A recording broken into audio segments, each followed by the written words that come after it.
사업소득금액의 계산은 제가 여기 말씀드린 것처럼 이렇게 수익, 비용, 이익 이렇게 재무지표가 나오는데 여기서 당기순이익에서 플러스 마이너스 총수익금액 산입, 총수익금액 불산입, 필요경비 산입, 필요경비 불산입 이런 식으로 세무조정을 한 다음에 사업소득금액이 나온다. 법인세 논리하고 크게 다르지 않다. 그렇게 보시고 지금부터가 중요합니다. 소득세법상 사업소득과 법인세법상의 차이점이 중요해요. 차이점이 중요합니다. 어떤 차이점이 있을까? 첫 번째 차이점은 대표자 인건비.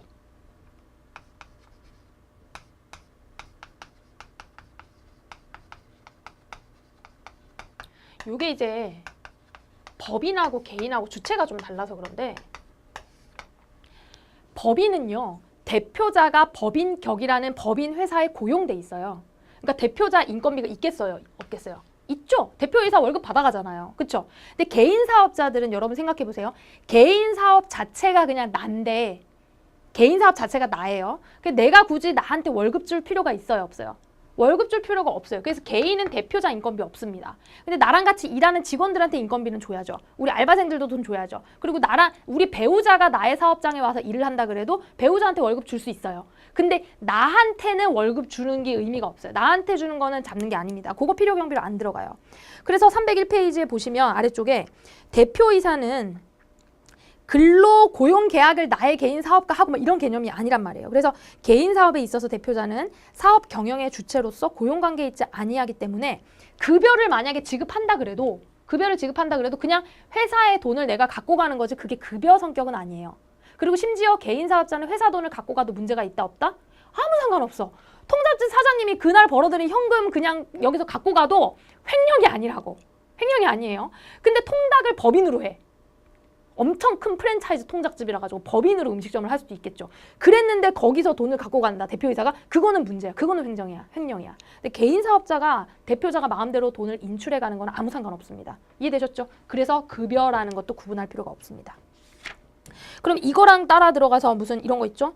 출자금의 인출에 불과하므로 필요경비에 산입되지 않고 퇴직급여 충당, 퇴직금도 줄 필요 없다는 얘기지. 퇴직금 줄 필요 없어요. 퇴직급여 충당금 설정 대상자도 아닙니다. 그런데 이제 사업자 본인의 여기 하나만 넣어놓을게요. 사업자 본인의 사업자의 건강보험료.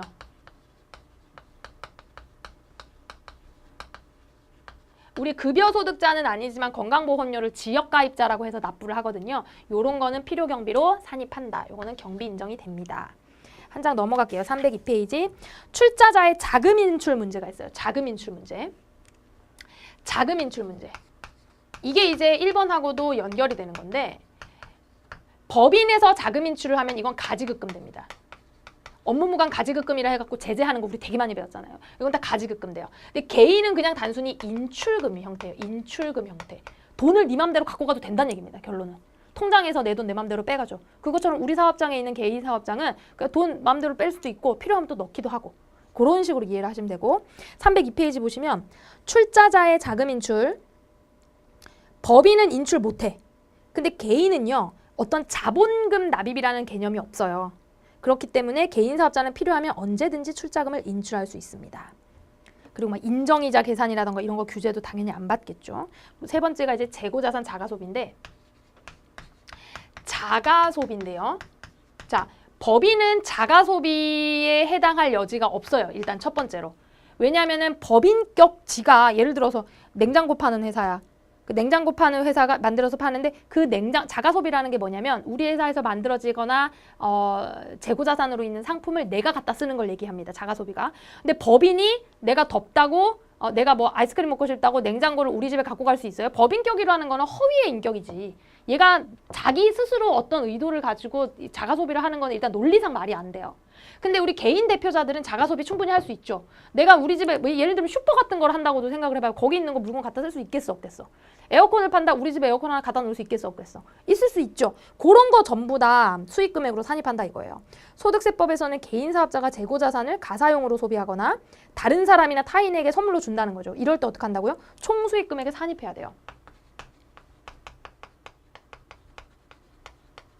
총수익금액에 산입해야 돼요. 근데 법인은 기본적으로 이 논리가 맞지 않고 만약에 법인의 대표이사가 가지고 가거나 법인의 임직원이 가지고 가거나 뭐 이런 일이 있을 수 있죠. 그럴 때는 우리 뭐가 걸리겠어요? 지난 시간 저번에 배웠던 것처럼 부당행위 계산 부인이 걸리겠죠. 그렇게 보시면 됩니다. 자, 과세소득의 범위 보시면 법인은 일단 우리가 순자산 증가설, 개인은 뭐? 소득 원천설. 그렇기 때문에 얘는 이자나 배당 소득이 만약에 발생했다. 회사에 우리 회사 통장에 이자나 배당 소득이 발생했다. 그럼 법인은 당연히 순자산 증가설이기 때문에 입금입니다. 당연하죠. 그렇죠? 근데 개인은 이자 배당이 발생하면 사업소득으로 과세해요. 어떻게 돼요? 얘는 사업소득으로 과세하는 게 아니야. 이자가 발생하면 얘는 이자소득으로 발생하기 때문에 사업의 총수익금액이 아니야. 배당이 발생하면 배당소득으로 과세되기 때문에 사업소득이 아닙니다. 무슨 얘기냐면 사업소득이 아니란 얘기예요. 이자소득, 배당소득으로 별도로 과세됩니다. 이해되셨죠? 그래서 법인 통장에 들어오는 이자소득은 입금인데 개인 통장에 들어오는 이자소득은 총수익금을 잡으면 안 되는 거예요. 또 하나는 뭐냐면 유가증권 처분손익하고 유형자산 처분손익이 있죠. 자, 어떤 처분손익이 있어. 처분손익. 처분손익이 발생한다. 순자산 증가설이니까 당연히 입금 또는 송금 잡죠. 해당해요. 입금 또는 송금 해당합니다. 근데 개인은 투자자산 같은 이런 거 있죠. 유가증권 있죠. 유가증권 처분하는 손익은 기본적으로 열거가 안 돼 있죠. 열거가 안 돼 있어요. 열거가 안 돼 있기 때문에 일단은 유가증권은 과세에서 제외돼 있습니다. 열거가 안 돼 있습니다. 이해되셨죠? 그리고 난 다음 또 뭐 있어요? 유형자산 처분손익 있죠. 유형자산 중에서 토지하고 건물은요. 요거는 양도세로 과세돼요. 내가 가지고 있는 토지나 건물은 양도소득으로 과세가 되기 때문에 사업소득하고 무관해요. 그러니까 우리 소득세는 기본적으로 소득의 종류 구분하는 게 굉장히 중요하다고 몇 번 말씀드렸잖아요. 그러니까 토지하고 건물 양도할 땐 양도소득으로 과세된다. 또 하나는 뭐가 있어요? 차량이나 무슨 뭐 기계나 뭐 비품이나 이런 거 팔 수 있죠. 이런 걸 사업용 고정자산이라 그러는데 사업용 고정자산을 양도할 때 사업용 고정자산에 대한 매매 차익은 기본적으로 과세가 안 되는데 요게 2018년에 개정된 게 있어. 2018년부터는 복식부기 의무자면 요거 사업소득 과세가 돼요. 자, 요거는 조금 이제 요번에 개정된 거니까 기억을 하셔야 됩니다. 차량이나 기계, 기타 사업용 유형자산은 원래 처분해도 그 처분 손실을 인식을 안 했어요. 사업소득에서. 그런 것들은 갖고 있는 거 뭐 중고나라에 파는 거 정도인 건데 뭐 그걸 과세하겠어. 안 했는데 2018년부터 복식부기 의무자인 경우에는 사업소득으로 과세합니다. 자, 여기서 복식부기 의무자가 뭐냐? 복식부기 의무자가 뭐냐? 우리가 다양한 사업을 하는데 그 사업의 수입 금액에 따라서 법인은 당연히 기장을 굉장히 잘할 수 있겠죠. 어떤 납세 혐의 의무라던가 회계 처리 기준이라던가 이런 걸 수행할 능력이 충분히 있다고 봅니다. 법인은. 그런데 개인은요. 우리 지나가다가 이렇게 작은 영세한 커피집 이모가 복식부기라 그래갖고 회계 차변 대변 분계하고 막 세무 이런 걸 잘 알겠어 모르겠어. 잘 몰라요. 그리고 그런 식으로 할 만한 능력이 잘 안 됩니다. 어떤 전문가의 도움을 받아야 돼. 근데 진짜 영세한데 전문가한테 수수료를 주면서까지 그런 걸 하기가 너무 어렵단 말이에요.